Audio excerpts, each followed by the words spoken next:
Hi friends, ಹೇಗಿದ್ದೀರಾ? ಇವತ್ತು ನಾನು ನಿಮ್ಗೆ ಈ ಕತೆಯ 4ನೇ ಭಾಗ ಹೇಳ್ತಾ ಇದ್ದೀನಿ. ಇದು ತುಂಬಾ ಇಂಟ್ರೆಸ್ಟಿಂಗ್ ಆಗಿದೆ. ಕೊನೆಯವರೆಗೂ ನೋಡಿ. ನಮ್ಮ ಚಾನೆಲ್ ಸಬ್ಸ್ಕ್ರೈಬ್ ಮಾಡಿ, ಲೈಕ್ ಮತ್ತು ಶೇರ್ ಮಾಡಿ. ಇನ್ನೂ ಕಥೆ ಶುರು ಮಾಡೋಣ. ರಂಗ ಹೇಳ್ತಿದ್ದ ಅಲ್ವಾ ಲಕ್ಷ್ಮಿ. ಒಂದು ಸಲ ಹಿತ್ತಲಲ್ಲಿ ಬದನೆಕಾಯಿ ಕೊಯ್ಯೋಕೆ ಬಗ್ಗಿದಾಗ ಅಮ್ಮನವರನ್ನ ನೋಡಿದ್ದೆ ಅಂತ.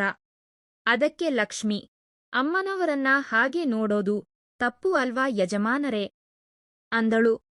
ನಾನೇನು ಬೇಕು ಅಂತ ನೋಡ್ಲಿಲ್ಲ ಕಣೋ, ಅಚಾನಕ್ಕಾಗಿ ಕಣ್ಣಿಗೆ ಬಿತ್ತು ಅಷ್ಟೇ ಅಂದ ರಂಗ. ನನ್ನ ಬಗ್ಗೆ ಅವರು ಈ ರೀತಿ ಮಾತಾಡ್ತಾ ಇದ್ರೆ ನನಗೇನೋ ಒಂಥರ ಮಜಾ ಅನಿಸ್ತಿತ್ತು.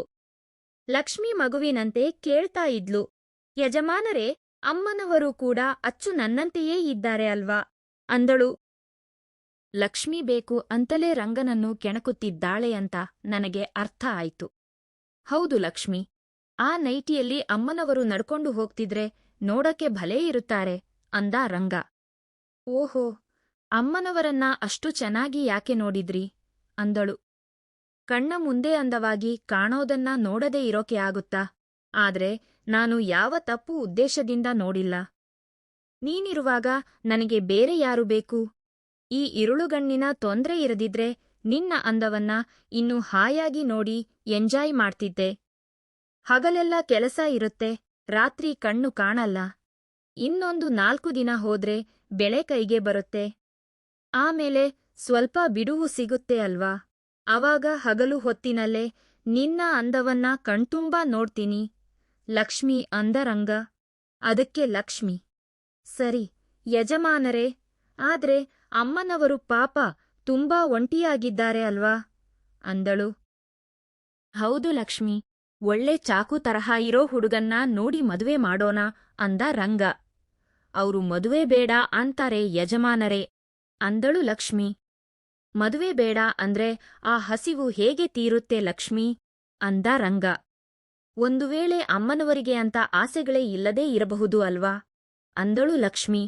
ಯಾಕೆ ಇರಲ್ಲ ಲಕ್ಷ್ಮಿ? ಹೆಣ್ಣು ಅಂದ ಮೇಲೆ ಆಸೆಗಳು ಇರಲ್ವಾ? ಅದ್ರಲ್ಲೂ ಅಮ್ಮನವರಿಗೆ ಆಸೆಗಳು ಸ್ವಲ್ಪ ಜಾಸ್ತಿನೇ ಇದೆ ಅಂತ ನನಗೆ ಗೊತ್ತು ಅಂದ ರಂಗ. ನಿಮ್ಗೇಕೆ ಗೊತ್ತು ಯಜಮಾನರೇ ಅಂತ ಲಕ್ಷ್ಮಿ ಕುತೂಹಲದಿಂದ ಕೇಳಿದಳು. 10 ದಿನದ ಹಿಂದೆ ಇರಬಹುದು, ಉದುರಿದ ತೆಂಗಿನಕಾಯಿ ಆರಿಸೋಣ ಅಂತ ಬೆಡ್ರೂಮ್ ಕಿಟಕಿ ಹತ್ತಿರ ಬಂದಿದ್ದೆ. ಕಿಟಕಿ ತೆರೆದಿತ್ತು. ನೊಣ ಸೊಳ್ಳೆ ಹೋಗುತ್ತೆ ಅಂತ ಕಿಟಕಿ ಹಾಕೋಣ ಅಂತ ಹೋದಾಗ ಅಮ್ಮನವರು ಮಂಚದ ಮೇಲೆ ಮಲಗಿದ್ರು. ಅವಾಗ ನೋಡಿದೆ ಅಂದ ರಂಗ. ನನಗೆ ಒಂದು ಕ್ಷಣ ಗುಂಡಿಗೆ ಜಲ್ ಅಂದಂತಾಯ್ತು. ಈ ರಂಗ ಅಚಾನಕ್ಕಾಗಿ ನನ್ನ ಆಸ್ತಿಗಳನ್ನೆಲ್ಲ ನೋಡಿಬಿಟ್ಟಿದ್ದಾನಾ ಅಂತ ಆಶ್ಚರ್ಯವಾಯ್ತು. ಅಮ್ಮನವರನ್ನ ಹಾಗೆ ಕದ್ದು ನೋಡೋದು ತಪ್ಪು ಅಲ್ವಾ ಯಜಮಾನರೇ ಅಂದಳು ಲಕ್ಷ್ಮಿ. ನಾನೇನು ಬೇಕು ಅಂತ ನೋಡಲಿಲ್ಲ ಕಣೋ, ಕಣ ಮುಂದೆ ಕಂಡಾಗ ನೋಡದೆ ಇರೋಕೆ ಆಗುತ್ತಾ ಹೇಳು ಅಂದ ರಂಗ. ಇದನ್ನೆಲ್ಲ ಕೇಳುತ್ತಿದ್ದರೆ ನನಗೆ ಒಳಗೊಳಗೆ ನಗು ಬರ್ತಿತ್ತು. ತುಂಬಾ ತಪ್ಪು ಮಾಡಿದ್ದೀರಾ, ಪರಾಯಿ ಹೆಣ್ಣನ್ನ ಹಂಗೆ ನೋಡಬಾರದು ಅಂತ ಲಕ್ಷ್ಮಿ ಸುಳ್ಳು ಕೋಪ ಮಾಡಿಕೊಂಡಳು. ಸಾರಿ ಲಕ್ಷ್ಮಿ, ಆ ಸಮಯದಲ್ಲಿ ಹಾಗೆ ಆಗಿಹೋಯ್ತು ಅಂದ ರಂಗ. ಸರಿ ಬಿಡಿ, ಈಗಾಗ್ಲೇ ತುಂಬಾ ಟೈಮ್ ಆಯ್ತು ಅಂದಳು ಲಕ್ಷ್ಮಿ.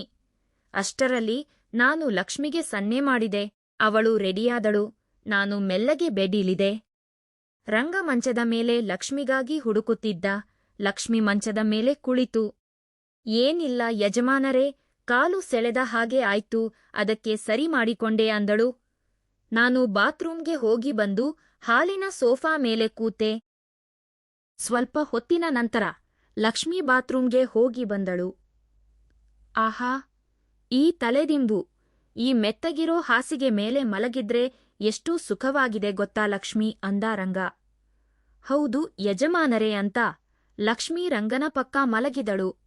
ನಾನು ಸೋಫಾದಲ್ಲೇ ತಲೆ ಒರಗಿಸಿದೆ. ಅವಾಗ ಸುಮಾರು 11 ಗಂಟೆ ಆಗಿರಬಹುದು. ಅಮ್ಮ, ಏಳಿ ಅಮ್ಮ ಅಂತ ಲಕ್ಷ್ಮಿ ನನ್ನನ್ನು ಎಬ್ಬಿಸಿದಾಗ ನಾನು ಉಲಿಕ್ಕಿ ಬಿದ್ದು ಎದ್ದೆ. ಗಡಿಯಾರ ನೋಡಿದ್ರೆ ರಾತ್ರಿ 2:30 ಆಗಿತ್ತು. ಬಂದು ಬೆಡ್ಮೇಲೆ ಮಲಗಿ ಅಮ್ಮ ಅಂದಳು ಲಕ್ಷ್ಮಿ. ಮತ್ತೆ ನಾನಾ ಅಂತ ಮೈ ಮುರಿಯುತ್ತಾ ಹೋಗಿ ಬೆಡ್ಮೇಲೆ ಮಲಗಿದೆ. ಲಕ್ಷ್ಮಿ, ಯಜಮಾನರೇ ಯಜಮಾನರೇ ಅಂತ ರಂಗನನ್ನು ಎಬ್ಬಿಸಿದಳು. ಲಕ್ಷ್ಮಿ ಮೆಲ್ಲಗೆ ರಂಗನನ್ನು ಎಬ್ಬಿಸಿದಳು. ಏನಮ್ಮ ಲಕ್ಷ್ಮಿ, ಅಷ್ಟು ಬೇಗ ರೆಡಿಯಾದ್ಯಾ ಅಂದ ರಂಗ ಆಕಳಿಸುತ್ತಾ. ಹೌದು ಯಜಮಾನರೇ ಅಂದಳು ಲಕ್ಷ್ಮಿ. ರಂಗ ನನ್ನ ಕಡೆಗೆ ತಿರುಗಿದ. ಸುಮಾರು ಅರ್ಧ ಗಂಟೆಯ ನಂತರ ಲಕ್ಷ್ಮಿ, ಯಜಮಾನರೇ, ಬೆಳ್ಳಂಬೆಳಗ್ಗೆ ಆಗ್ತಾ ಬಂತು, ಇನ್ನು ಹೋಗೋಣವ ಅಂದಳು. ಪದ ಪದ ಅಂತ ರಂಗ ಲಕ್ಷ್ಮಿಯ ಕೈ ಹಿಡಿದು ಅವಳ ಹಿಂದೆ ಹೊರಟ. ನಾನು ಬಾತ್ರೂಂ ಕಡೆ ಹೆಜ್ಜೆ ಹಾಕಿದೆ. ಸ್ವಲ್ಪ ಹೊತ್ತಿಗೆ ಮೈ ತೊಳೆದುಕೊಂಡು ಬಂದು ನೆಮ್ಮದಿಯಿಂದ ಹಾಸಿಗೆ ಮೇಲೆ ಒರಗಿ ಗಾಢ ನಿದ್ರೆಗೆ ಜಾರಿದೆ. ಎಚ್ಚರವಾಗುವಾಗ ಮಧ್ಯಾಹ್ನ 2 ಗಂಟೆ ದಾಟಿತ್ತು.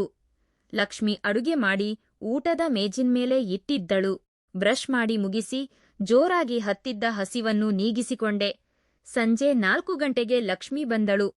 ಅಮ್ಮ, ಹೇಗಿದ್ದೀರಾ ಅಂತ ಹತ್ತಿರ ಬಂದಳು. ತುಂಬಾ ಖುಷಿಯಾಗಿದ್ದೀನಿ ಲಕ್ಷ್ಮಿ, ಆದ್ರೆ ಮತ್ತೆ ಬೇಕು ಅನಿಸ್ತಿದೆ ಅಂದೆ. ಹೇಳಿದ್ನಲ್ಲ ಅಮ್ಮ, ಈ ಆಸೆಗೆ ಮಿತಿ ಅನ್ನೋದೇ ಇರಲ್ಲ ಅಂದಳು ಲಕ್ಷ್ಮಿ ನಗುತ್ತಾ. ಹೌದು ಲಕ್ಷ್ಮಿ, ದಿನಾ ಬೇಕು ಅನಿಸ್ತಿದೆ ಅಂದೆ.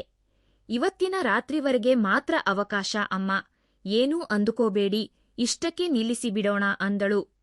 ಸರಿ ಲಕ್ಷ್ಮಿ, ರಂಗ ನಿನ್ನ ಗಂಡ, ನನಗೋಸ್ಕರ ನೀನು ಈಗಾಗಲೇ ತುಂಬಾ ತ್ಯಾಗ ಮಾಡಿದ್ದೀಯಾ. ನಿನ್ನ ಋಣ ಹೇಗೆ ತೀರಿಸಲೋ ಗೊತ್ತಿಲ್ಲ ಅಂದೆ ಭಾವುಗಳಾಗಿ. ನಿಮ್ಮ ಸಂತೋಷಕ್ಕಾಗಿ ಮಾಡಿದೆ ಅಷ್ಟೇ ಅಮ್ಮ, ನಾನೇನೂ ಆಸೆಪಟ್ಟು ಮಾಡಿಲ್ಲ.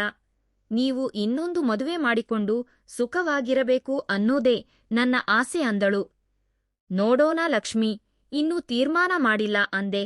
ಸರಿ ಅಮ್ಮ, ಆದ್ರೆ ಈ ರಾತ್ರಿ ಆದ್ಮೇಲೆ ಮತ್ತೆ ಯಾವತ್ತೂ ಹೀಗೆ ಕೇಳಲ್ಲ ಅಂತ ಮಾತು ಕೊಡಿ ಅಂದಳು. ಮಾತು ಕೊಡ್ತೀನಿ ಲಕ್ಷ್ಮಿ, ಯಾವುದಕ್ಕೂ ಒಂದು ಮಿತಿ ಇರಬೇಕಲ್ಲವೇ ಅಂದೆ.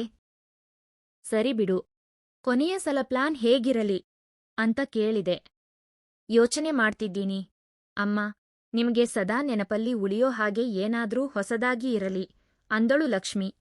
ಸ್ವಲ್ಪ ಹೊತ್ತು ಯೋಚಿಸಿ, ಇವತ್ತು ಮನೆಯ ಒಳಗಲ್ಲ, ಹೊರಗಡೆ ಅಂಗಳದಲ್ಲಿ ಆ ತಂಪಾದ ಗಾಳಿಯಲ್ಲಿ ಮಾಡೋಣ ಅಂದಳು. ಅಂಗಳದಲ್ಲ?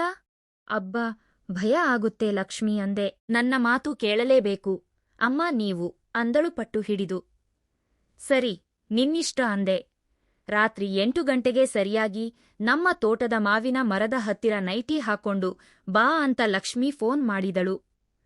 ಲಕ್ಷ್ಮಿ ಕೂಡ ಇವತ್ತು ನೈಟಿ ಹಾಕೊಂಡಿದ್ದಾಳಾ ಅಂತ ಕುತೂಹಲದಿಂದ ನಾನು ಅಲ್ಲಿಗೆ ಹೋದೆ. ಮರಕ್ಕೆ ಒಂದು ಚಾರ್ಜಿಂಗ್ ಲೈಟ್ ತೂಗು ಹಾಕಿದ್ರು. ಮಳೆ ಬಂದಿದ್ದರಿಂದ ನೆಲವೆಲ್ಲ ಕೆಸರಾಗಿತ್ತು. ಮೆಲ್ಲಗೆ ಹೋಗಿ ಲಕ್ಷ್ಮಿಯ ಹೆಗಲ ಮೇಲೆ ಕೈ ಹಾಕಿದೆ. ತಕ್ಷಣ ಲಕ್ಷ್ಮಿ ರಂಗನನ್ನ ಬಿಟ್ಟು ಪಕ್ಕಕ್ಕೆ ಸರಿದಳು. ನಾನು ರಂಗನ ಕೈ ಸೇರಿಕೊಂಡೆ. ಸಣ್ಣಗೆ ತುಂತುರು ಮಳೆ ಶುರುವಾಯಿತು. ಅಷ್ಟರಲ್ಲಿ ದೊಡ್ಡದಾಗಿ ಗುಡುಗು ಬಂತು. ಭಯದಿಂದ ರಂಗನನ್ನು ಗಟ್ಟಿಯಾಗಿ ಅಪ್ಪಿಕೊಂಡೆ. ಅವನು 2 ಕೈಗಳಿಂದ ನನ್ನ ಬೆನ್ನು ಸವರುತ್ತಿದ್ದ. ಮಳೆ ಹನಿಗಳು ನನ್ನ ಬೆನ್ನ ಮೇಲೆ ಬೀಳುತ್ತಾ ಒಂಥರ ರೋಮಾಂಚನ ಉಂಟು ಮಾಡ್ತಿದ್ದವು. ನೋಡುತ್ತಲೇ ಮಳೆ ಜೋರಾಯ್ತು. ಪೂರ್ತಿ ನೆನೆದು ಹೋದ್ರೂ ರಂಗ ನನ್ನನ್ನು ಬಿಡಲಿಲ್ಲ. ಸುಮಾರು 1 ಗಂಟೆಯ ನಂತರ ಸಾಕು ಅನ್ನೋ ಹಾಗೆ ಲಕ್ಷ್ಮಿಗೆ ಸನ್ನೆ ಮಾಡಿದೆ. ಯಜಮಾನರೇ, ಟೈಮ್ 3 ಗಂಟೆಯಾಯ್ತು, ಹೋಗೋಣ ಬನ್ನಿ ಅಂದಳು ಲಕ್ಷ್ಮಿ. ಲಕ್ಷ್ಮಿ ನನ್ನನ್ನು ಮನೆವರೆಗೆ ಬಿಟ್ಟು ಹೋದಳು.